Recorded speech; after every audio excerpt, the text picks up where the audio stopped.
నమస్కారం అండి. ఆంధ్రప్రదేశ్ రాష్ట్ర వ్యాప్తంగా ఉన్నటువంటి పెన్షన్ లబ్ధిదారులకు సంబంధించి ప్రభుత్వం నుంచి తాజాగా ఒక లేటెస్ట్ ఇంపార్టెంట్ అప్డేట్ అయితే రావడం జరిగిందండి. సో చాలామంది అయితే కొత్త పెన్షన్లకు సంబంధించి చాలామందికి చాలా డౌట్స్ అయితే ఉన్నాయన్నమాట.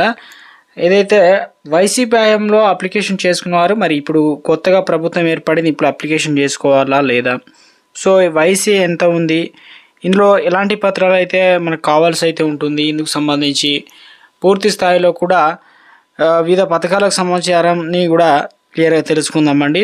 వీడియోని చివరి వరకు చూడండి, వీడియోని లైక్ చేయండి, అదేవిధంగా సబ్స్క్రైబ్ చేసుకొని మిత్రులందరికీ వీడియోని షేర్ చేసే ప్రయత్నం చేయండి. ఇక ఆలస్యం చేయకుండా టాపిక్లోకి వెళ్ళిపోదామండి. ఆంధ్రప్రదేశ్ రాష్ట్రంలో పెన్షన్లకు సంబంధించి గతంలో వైసీపీ హయాంలో అప్లికేషన్ చేసుకున్నవారు అప్పుడు కంప్లీట్గా వైసీపీకి సంబంధించినటువంటి ప్రభుత్వం ఏర్పడింది. ఆ గైడ్లైన్స్ ప్రకారం ప్రస్తుతానికి కూటమి ప్రభుత్వం కాబట్టి కొన్ని గైడ్లైన్స్ అయితే మార్పులు చేర్పులు అయితే ఉంటున్నాయి. ఇందులో ప్రధానంగా కొత్త పెన్షన్లకు సంబంధించి క్యాస్ట్ ఇన్కమ్, అదేవిధంగా resident certificate, ration card, Aadhaar card, ఫోటోలు, ఇక వివిధ రకాలకు సంబంధించిన తగిన పత్రాలు అయితే అవసరమైతే ఉంటాయి అన్నమాట. సో మొత్తానికి మరొకటి, చాలామంది ఏదైతే పెన్షన్లు ఒక కుటుంబంలో 2 నుంచి 3 పెన్షన్లు అంటే రావచ్చు. రేషన్ కార్డు ఉందా, ఒకవేళ వికలాంగులకు సంబంధించి ఎంతమంది ఉంటే అంతమందికి పెన్షన్లు అయితే అందిస్తారు. ఇందులో వృద్ధులు అయితే వారి కేటగిరీకి 2 ఉన్నట్లయితే ఒకరికి మాత్రమే అందిస్తారనమాట. ఇక వికలాంగులకు సంబంధించి కూడా స్పెషల్గా అందరికీ వస్తుందంటే అందరికీ కూడా రావడం అయితే జరుగుతుంది. వితంతులకు సంబంధించి 50 సంవత్సరాలు అయితే ఉండాలన్నమాట. చాలామంది అంటున్నారు ఏంటంటే పూర్తి స్థాయిలో కూడా ఇప్పుడు కొత్తగా మార్గదర్శకాలు అయితే రావడం జరిగింది. స్పౌజ్ సంబంధించినటువంటి బదిలీలు అంటే భర్త కనుక 50 సంవత్సరాలు ఉండి పెన్షన్, వృద్ధాప్య పెన్షన్ పొందుతున్నట్లయితే వితిన్ 15 రోజుల్లో ట్రాన్స్ఫర్ చేస్తున్నారు అనమాట. చనిపోతే అదొక రకం కేటగిరీ.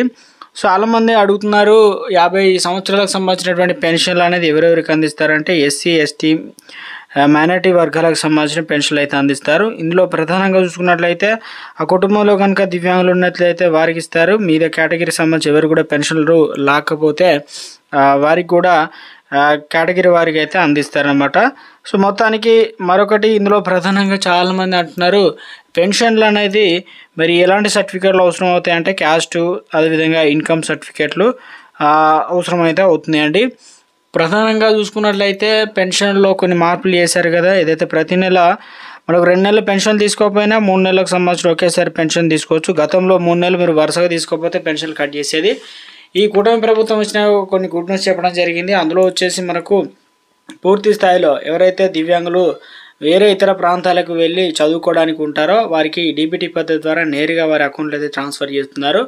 ఇక కొంతమందికి సంబంధించి మీరు తప్పనిసరిగా పెన్షన్లు అనేది ఏ రకంగా తీసుకోవాలంటే 3 నెలల పెన్షన్ ఒకేసారి అంటే 2 నెలల వరకు మాత్రమే ఆగి 3వ నెలలో తప్పనిసరి తీసుకోవాలి, లేదంటే పెన్షన్ రద్దు చేస్తారు. మళ్ళీ గ్రామ వార్డు సచివాలయం సంబంధించి అప్లికేషన్ చేసుకోవాలి. కొత్త పెన్షన్లకు సంబంధించి ప్రధానంగా చూసుకున్నట్లయితే ఏదైతే ఎన్టీఆర్ భారత్ సంబంధించి వెబ్సైట్లో లాగిన్ అయితే ఇవ్వడం జరిగింది, కానీ అప్లికేషన్ సంబంధించి ఫామ్ అయితే ఓపెన్ కాలేదు. ఈరోజు క్యాబినెట్ భేటీ అయితే ఉంది కాబట్టి తగిన నిర్ణయాలు తీసుకొని ఉన్నారు.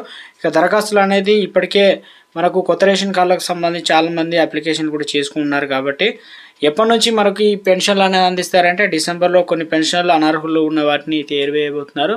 కొత్త పెన్షన్లు అనేది మనకు జనవరిలో ఇవ్వడానికి అవకాశాలు ఉంది. దీని రోజు చాలా ఇంపార్టెంట్ కాబట్టి క్యాబినెట్ భేటీలో కొన్ని నిర్ణయాలు అయితే వెలువడించబోతున్నట్లు ఒక అప్డేట్ అయితే రావడం జరిగిందండి. సో ఇదండి మనకు లేటెస్ట్గా ఉన్నటువంటి తాజా సమాచారం.